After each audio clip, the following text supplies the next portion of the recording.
Assalamualaikum warahmatullahi wabarakatuh. Bismillahirrahmanirrahim. Alhamdulillahi rabbil alamin. Wassalatu wassalamu ala asyrafil anbiya'i wal mursalin Sayyidina Muhammadin wa ala alihi wa sahbihi ajma'in. Amma ba'du. Saudara-saudara kaum muslimin dan muslimat dimanapun Anda berada, sekarang ini malam Jumat, malam yang penuh barakah, malam yang paling utama di antara malam-malam yang ada dalam 7 hari, juga malam terkabulnya doa dan permohonan, malam anjuran banyak membaca sholawat dan lain sebagainya. Mudah-mudahan kita semuanya mendapat keberkahan pada malam Jumat ini dari Allah. Allah mengampuni kita, Allah mengabulkan hajat kita, Allah mengabulkan impian dan cita-cita kita semuanya. Saudara-saudara, bersama saya ini ada saudara kita, namanya Mas Arif, seorang mantan Wahabi. Ini setelah bertaubat dari Wahabi, ingin banyak berdialog dengan kita, banyak hal-hal yang mau ditanyakan dari saudara kita ini ketika di Wahabi. Gimana Mas Arif, sehat ya? Alhamdulillah sehat ya. Alhamdulillah. Ya. Nah, assalamualaikum. Waalaikumsalam warahmatullahi wabarakatuh. Nah, silahkan yang mau ditanyakan ketika Wahabi bagaimana? Iya Kiai. Tapi satu-satu ya, pertanyaannya satu-satu. Oh ya. Siap Kiai. Ya, perkenalkan saya Arif. Ini pertama kali saya bertemu Kiai Idrus Romli. Saya berguru kepada beliau sekarang setelah sebelumnya saya sempat mencicipi rasanya Wahabi bagaimana. Saya dulu 5 tahun di aliran yang dikenal oleh Salafi dan dikenal luas oleh masyarakat dengan nama Wahabi. 5 tahun saya berguru kepada Ustadz Wahabi yang ya saya tidak perlu menyebutkan nama ustadznya siapa. Tapi sekarang saya sudah bertobat dan saya kembali lagi ke Ahlus Sunnah wal Jamaah. Dan sekarang saya berguru ke Kiai Idrus Romli. Baik, pertanyaan pertama, karena ini malam Jumat, jadi malam Jumat ini banyak amalan di kalangan aswaja yang dikritik habis-habisan oleh Salafi Wahabi, bahkan dibid'ahkan dan bahkan dikategorikan syirik. Nah, pertanyaan pertama kepada Kiai yang terhormat, membaca surat Yasin dikhususkan di malam Jumat dan umumnya dibaca secara berjamaah di masyarakat. Itu menurut Ustadz saya dulu di Salafi, di Wahabi, itu dikategorikan sebagai perbuatan bid'ah, perbuatan sesat, perbuatan yang dikategorikan ahli neraka, dan barang siapa yang melakukannya divonis sebagai ahlul bid'ah wal ahwa, jadi pengikut hawa nafsu dan bid'ah. Menurut Kiai bagaimana Kiai? Terima kasih ya. Yang pertama terkait dengan tradisi yasinan setiap malam Jumat. Umat Islam di Nusantara, apakah itu di Indonesia, di Malaysia, di Brunei Darussalam, di Singapura, di Thailand, dan di mana-mana di belahan dunia, memang banyak yang punya tradisi yasinan. Yasinan artinya surat Yasin dibaca pada malam Jumat. Nah, dalam yasinan ini tadi dari Mas Arif, seorang mantan Wahabi ya, yang lebih 5 tahun di Wahabi, Ustadz Wahabi katanya sering mempersoalkan itu yasinan itu bid'ah. Apalagi dibaca bareng-bareng, dibaca bersama, tambah bid'ah. Benarkah Yasin, membaca Yasin bid'ah? Membaca Yasin, membaca Al-Quran sama sekali tidak bid'ah. Karena Al-Quran itu dianjurkan dibaca kapan saja. Yang penting pilih-pilih tempat. Bukan di kamar mandi, bukan pada waktu hal-hal yang dilarang. baca Al-Quran, apalagi surat Yasin. Surat Yasin ini memang surat yang sangat antik. Di dalam Al-Quran itu ada surat-surat, ada beberapa surat yang punya keutamaan, di mana keutamaan itu tidak dimiliki oleh surat-surat yang lain. Di antaranya adalah surat Yasin. Gimana surat Yasin? Dalam hadis riwayat Imam Abu Ya'la dalam musnadnya, kata Al-Hafidz Ibnu Katsir di dalam tafsirnya, hadis ini sanadnya jayyid. Rasulullah Shallallahu Alaihi Wasallam bersabda, "Man qara'a Yasin fi lailatin asbaha maghfuran lahu." Barang siapa yang membaca Yasin pada malam hari, maka Allah mengampuni dosanya. Baca Yasin pada malam hari, maka Allah mengampuni dosanya. Nah, ayat ini memberikan anjuran. Yang pertama baca Yasin, yang kedua pada malam hari. Mengapa? Baca Yasin pada malam hari dosanya diampuni oleh Allah. Dan ini bebas, pokoknya malam, apakah itu malam Sabtu, malam Jumat, malam Kamis, terserah. Nah, ini artinya apa? Sebenarnya Yasinan itu mestinya bukan cuma malam Jumat, tapi tiap malam. Karena ini anjurannya bersifat tiap malam ini, agar kita diampuni oleh Allah, karenanya baca Yasin. Lalu ini bacanya ini apa sendiri-sendiri, apa bareng-bareng. Dalam hadis ini Rasulullah SAW menyampaikan secara mutlak, tidak ada batasan apakah surat Yasin ini dibaca sendiri-sendiri atau dibaca bareng-bareng secara berjamaah. Gak ada persoalan, yang penting baca surat Yasin. Sebenarnya yang patut dipersoalkan yang gak mau Yasinan. Itu sebenarnya yang dipersoalkan. Loh, kok yang baca Yasin dipersoalkan? Jadi dibaca sendiri, dibaca berjamaah terserah, karena ini mutlak. Dan memang zikir bersama itu juga ada tuntunannya. Dalam hadis-hadis sahih, ini hadisnya banyak sekali ya, riwayat Muslim, riwayat ini. Rasulullah SAW bersabda, "Inna lillahi malaikatan sayyaratan fil ardi yaltamisuna hilaqadz dzikri." Sesungguhnya Allah Subhanahu wa taala memiliki para malaikat yang tugasnya melancong, yang tugasnya jalan-jalan di muka bumi. Apa yang dicari? Mereka cari orang-orang yang berkumpul untuk berzikir. Orang yang berkumpul untuk berzikir didatangi para malaikat untuk diberikan rahmatnya Allah, didoakan oleh para malaikat, dinaungi, diberi ketenangan. Ini malaikat. Nah, ini artinya apa? Hadis ini motivasi agar kita zikir bersama, zikir bareng-bareng. Dan Al-Quran ini zikir, Yasin ini zikir. Ya, berarti baca Yasin malam Jumat dianjurkan, bacanya bareng-bareng dianjurkan. Berarti dua anjurannya. Apalagi malam Jumat, malam utama, tambah 3 lagi ini. Jadi artinya apa? Kebaikan dalam tradisi Yasinan ini banyak sekali. Ini bukan hal yang bid'ah, bukan hal yang dilarang, tetapi ini punya dasar yang kuat sekali. Saya kira itu.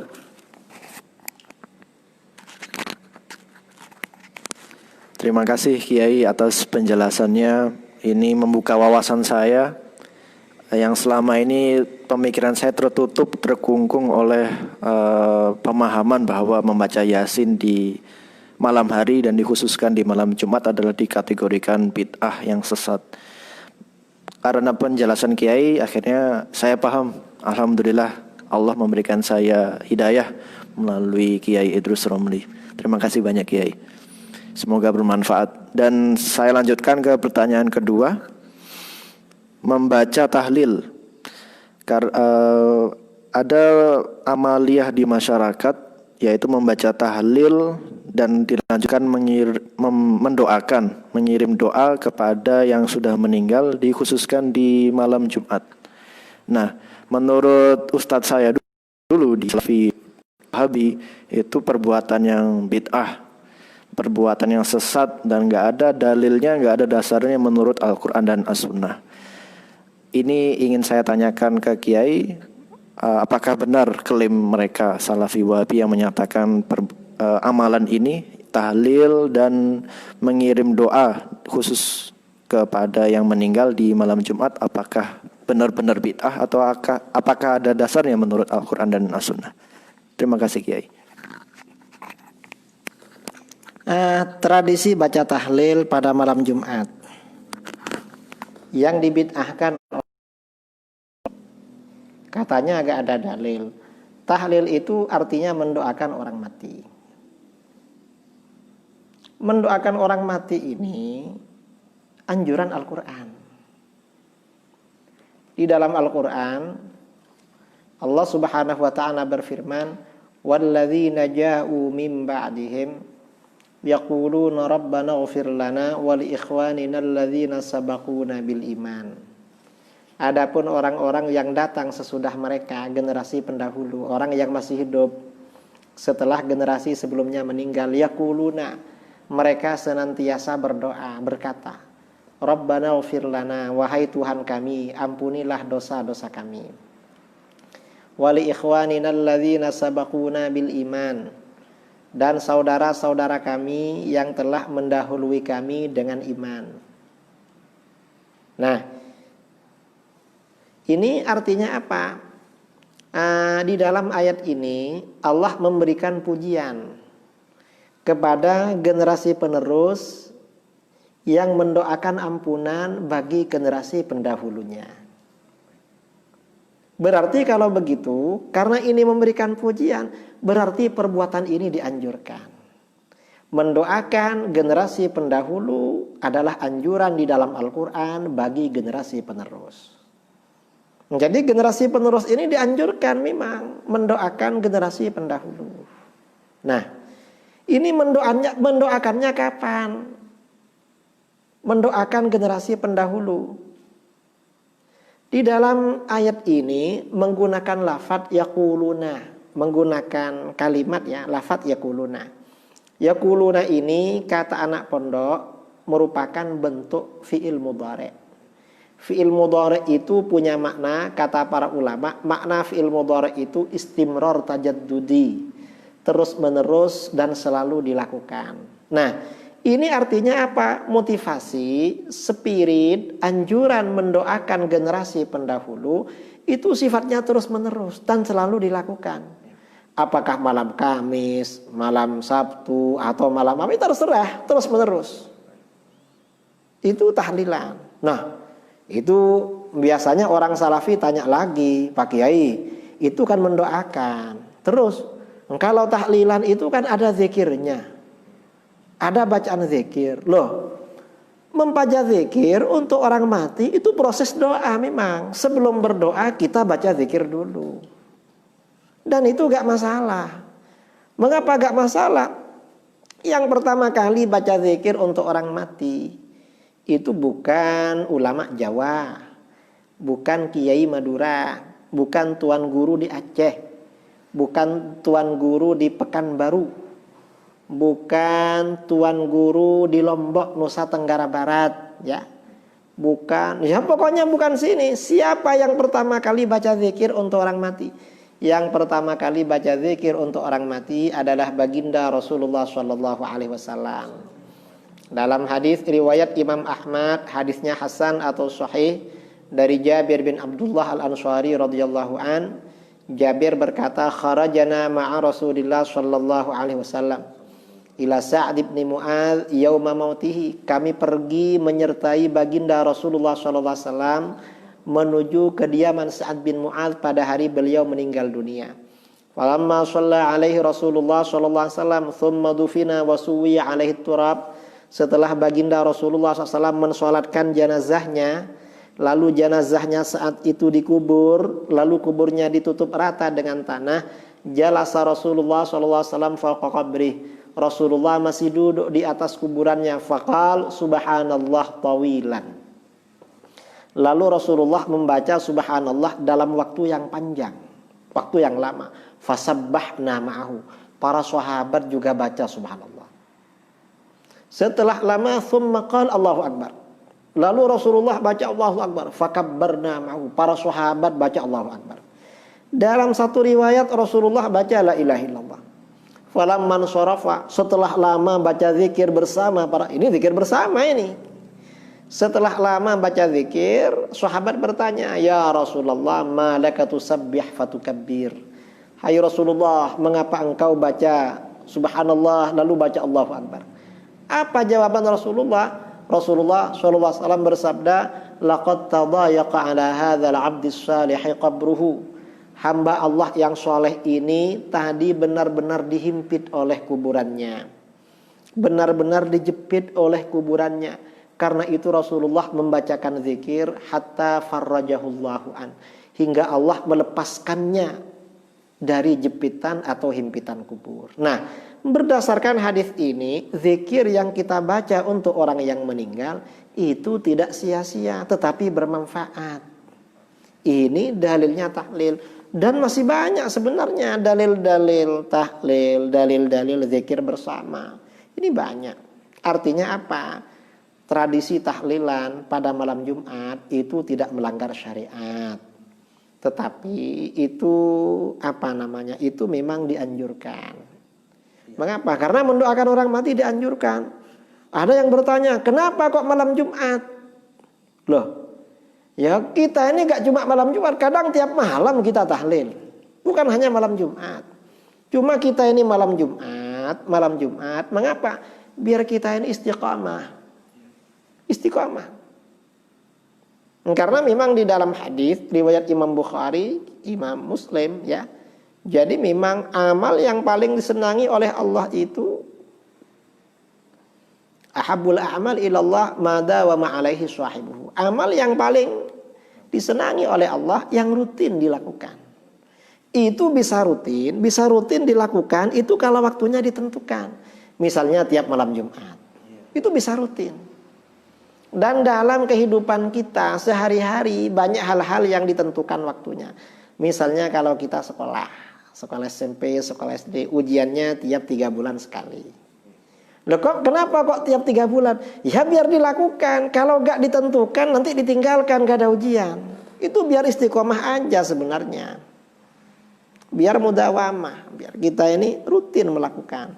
Apalagi malam Jumat, ini termasuk amal yang doa cepat dikabulkan oleh Allah. Tambah mantap ini, tambah yakin. Karenanya masalah tahlil ini tetap kita laksanakan. Karena itu memang ada dalilnya. Bagaimana Mas Arief, apakah dalil para ulama kita ini bisa difahami?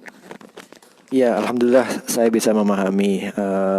Setelah sebelumnya saya beranggapan bahwa ini sebuah ritual yang aneh, ritual yang tidak ada dasarnya, ritual yang cuma buat-buatan masyarakat begitu. Jadi setelah penjelasan Kiai, alhamdulillah jadi saya terbuka pemikirannya. Tapi ada satu ingin saya tanyakan lagi ya, berkaitan yang tahlilan tadi sama mendoakan bagi yang meninggal di malam Jumat. Ustadz saya pernah bilang ke saya, mengkhususkan merutinkan sesuatu yang tidak pernah dilakukan oleh Nabi Muhammad SAW adalah bid'ah yang mungkar, yang sesat begitu. Dan ini kan dilakukan di malam Jumat. Jadi ingin saya tanyakan, apakah benar itu pernyataan Ustadz saya itu yang di Salafi? Bagaimana Kiai? Merutinkan amalan pada malam tertentu, misalnya malam Jumat, itu amal baik, itu bid'ah yang mungkar. Gak benar sama sekali. Mengapa menentukan waktu-waktu tertentu untuk melakukan amal soleh agar tujuannya istiqomah, itu tidak apa-apa. Mana dasarnya? Di dalam hadis riwayat Imam Bukhari Muslim. Hadisnya Bilal ya. Sayyidina Bilal itu ditanya oleh Rasulullah SAW tentang, ya Bilal, apa amalan kamu yang paling kamu harapkan? Arja amalin, amil tahu. Fa inni sami'tu duffana 'alaika fil jannah. Karena aku mendengar suara kedua sandalmu di surga. Amalan yang paling kamu harapkan itu apa? Kata Sayyidina Bilal di dalam hadis itu, bahwa Bilal ini setiap kali berwudu menunaikan sholat. Setiap berwudu pasti dilanjutkan dengan sholat.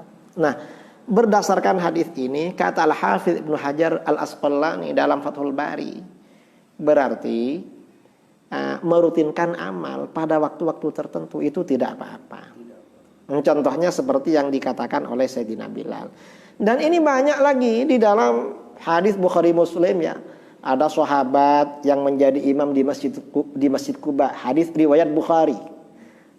Dari Anas bin Malik radhiyallahu an, ada seorang imam itu. Kalau orang ini menjadi imam, setiap rakaat sebelum membaca surat didahulukan dengan membaca surat Al-Ikhlas. Rakaat pertama habis Fatihah baca surat Ikhlas. Setelah itu baca surat lain. Rakaat kedua baca surat Ikhlas lagi. Setelah itu baca surat lain. Akhirnya jamaahnya protes. Kamu ini gak ikut Rasulullah. Rasulullah gak seperti ini.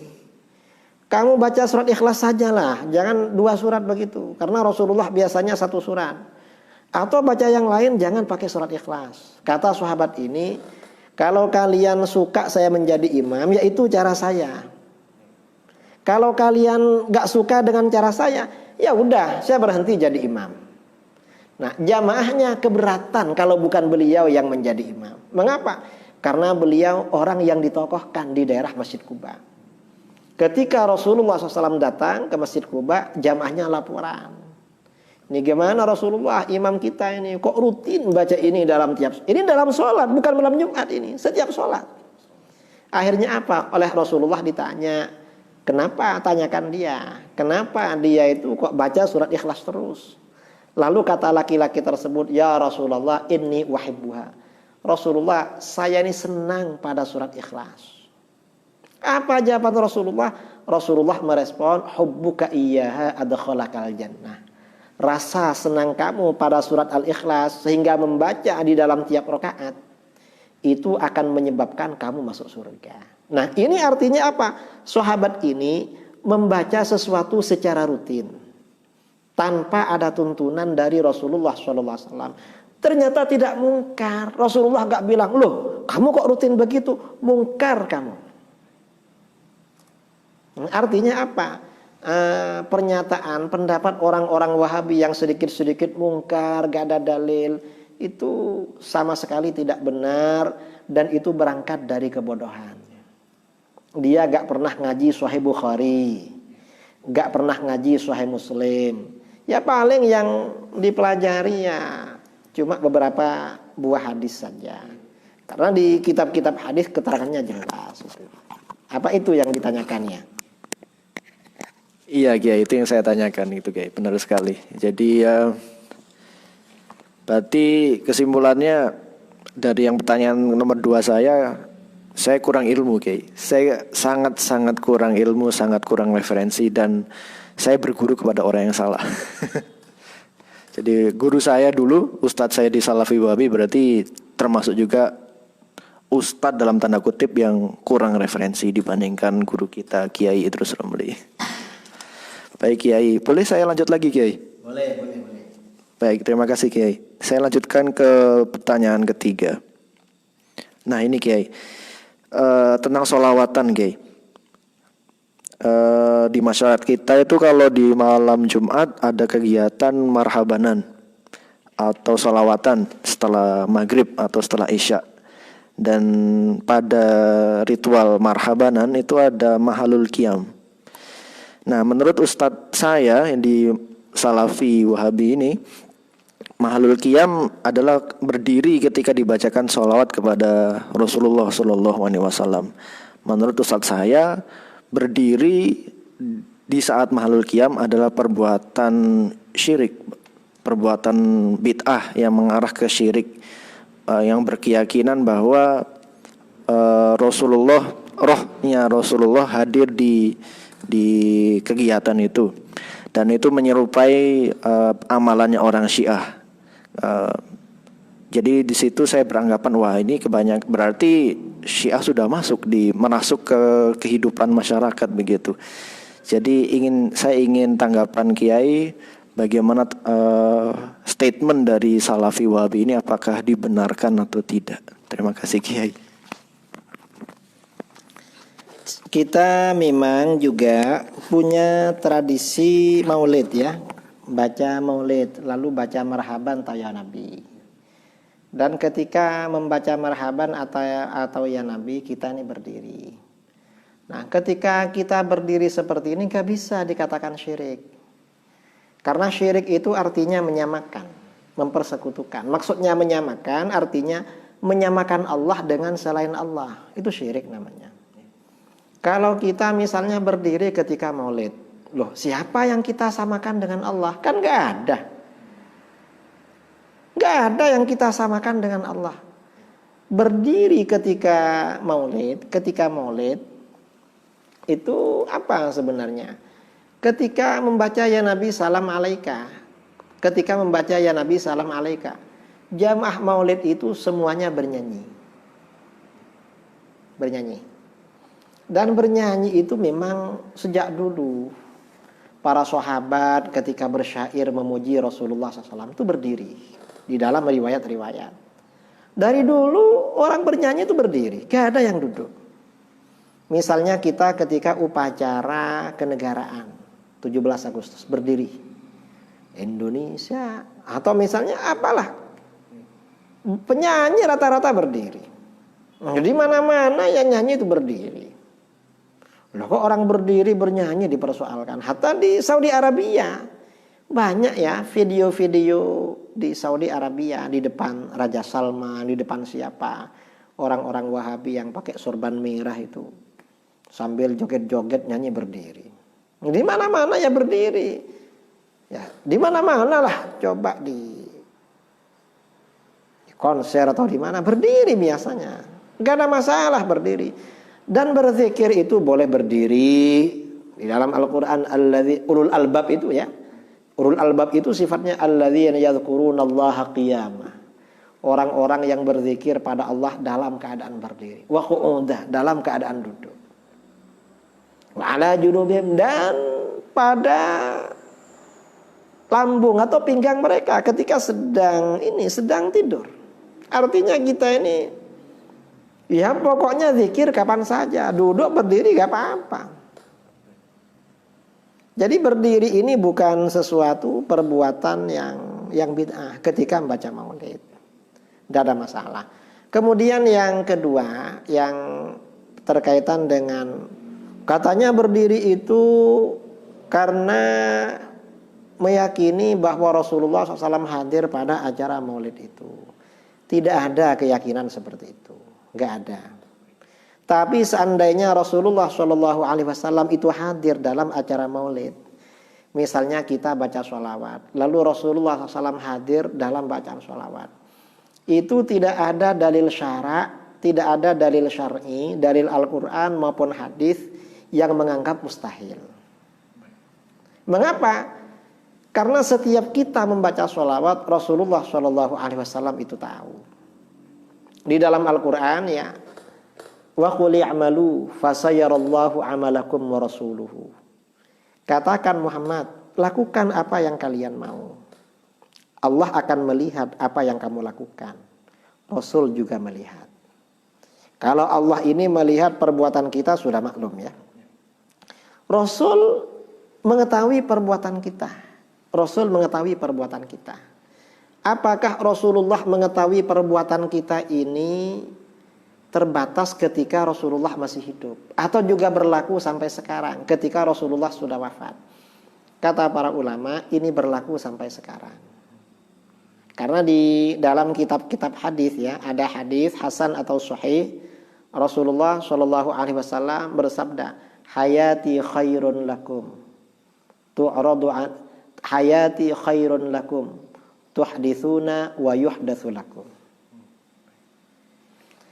Kehidupanku lebih baik bagi kamu. Aku ini hidup baik buat kamu. Mengapa?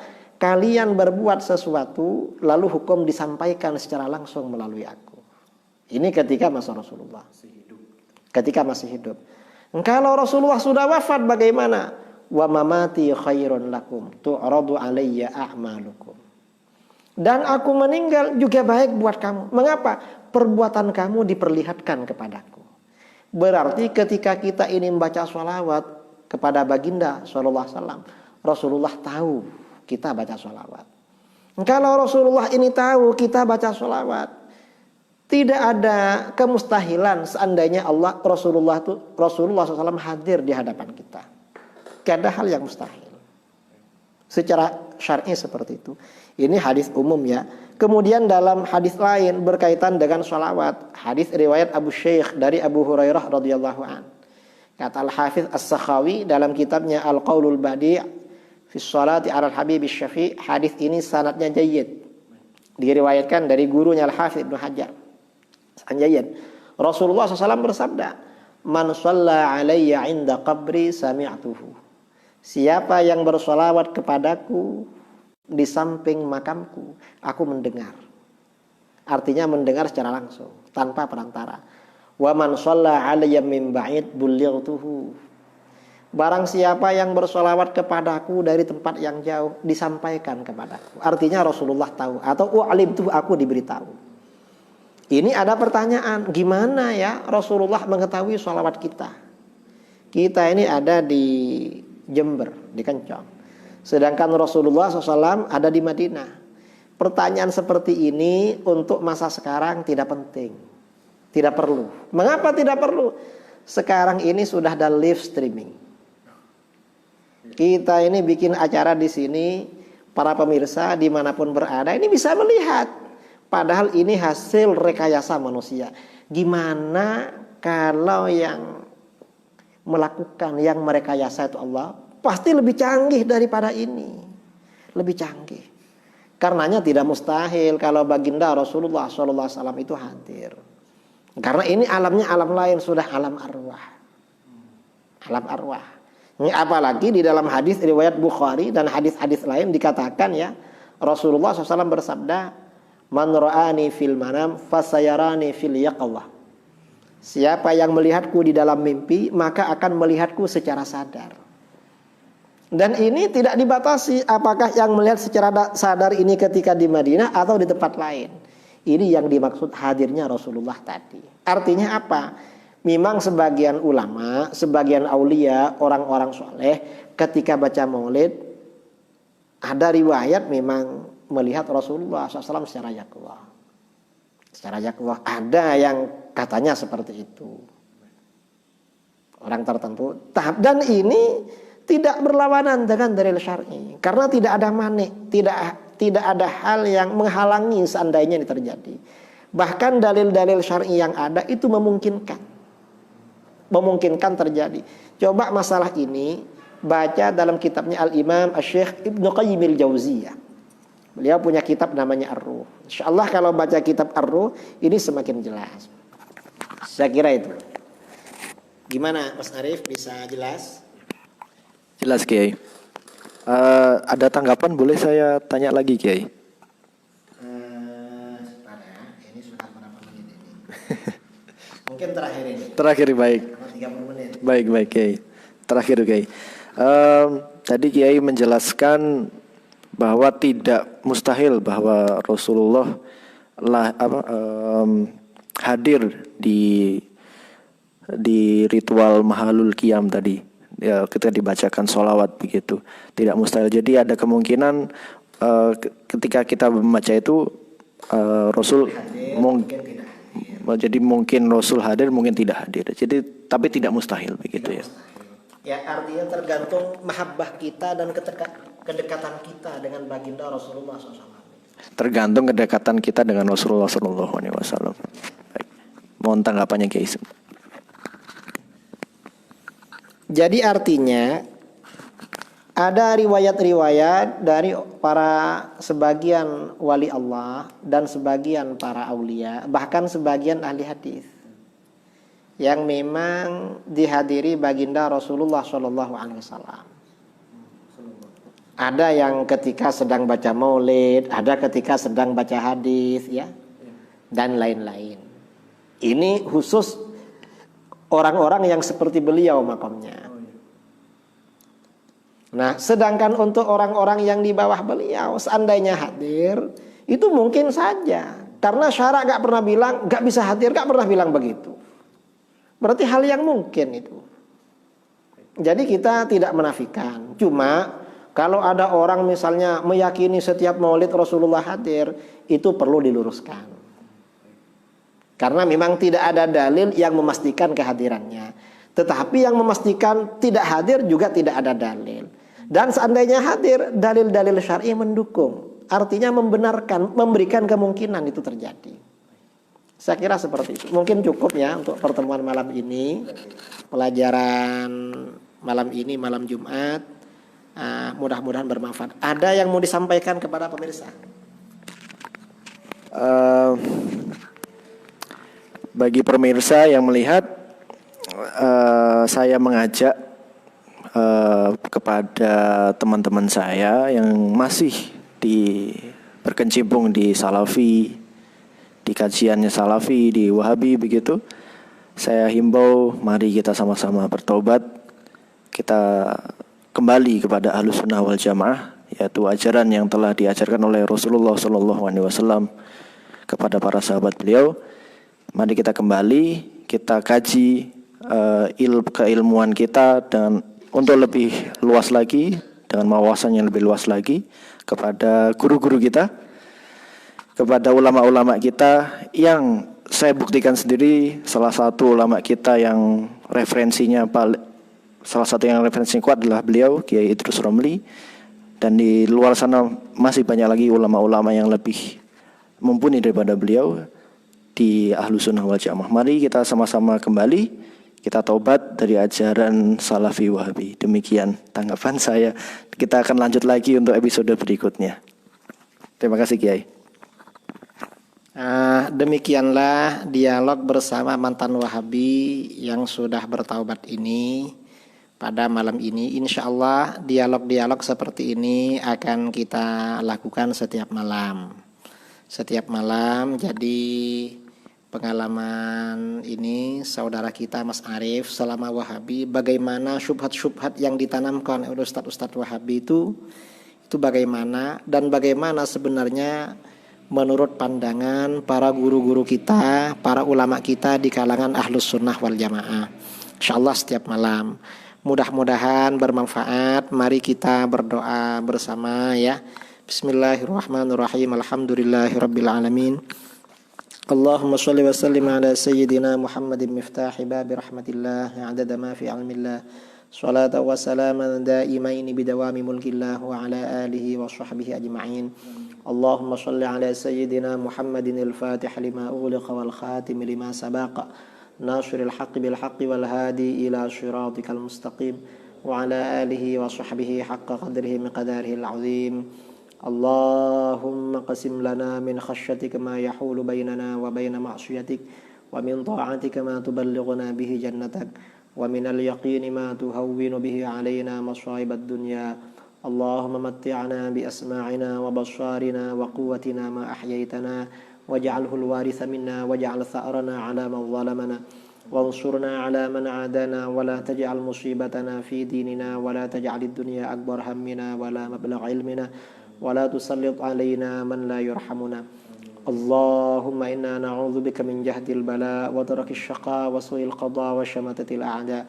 Allahumma kfina bihalalika an haramik wa aghnina bifadlika amman siwak. Allahumma ghafir lana dhunubana wa liwalidina masyayikhina muallimina wa ashabina wa ahbabina wa dhabil huquq alaina wa li jami'il muslimin wal muslimat wal mu'minin wal mu'minat al ahya minhum wal amwat. Wa sallallahu ala sayyidina Muhammadin nabiyil ummi wa ala alihi wa sahbihi wa barak wa sallam tasliman katsira. Subhana rabbika rabbil izzati amma yasifun wa salamun alal mursalin walhamdulillahi rabbil alamin. Para pemirsa, kurang lebihnya mohon maaf yang sebesar-besarnya. Insyaallah mudah-mudahan kita mendapatkan keberkahan malam Jumat. Dari saya undur diri. Assalamualaikum warahmatullahi wabarakatuh.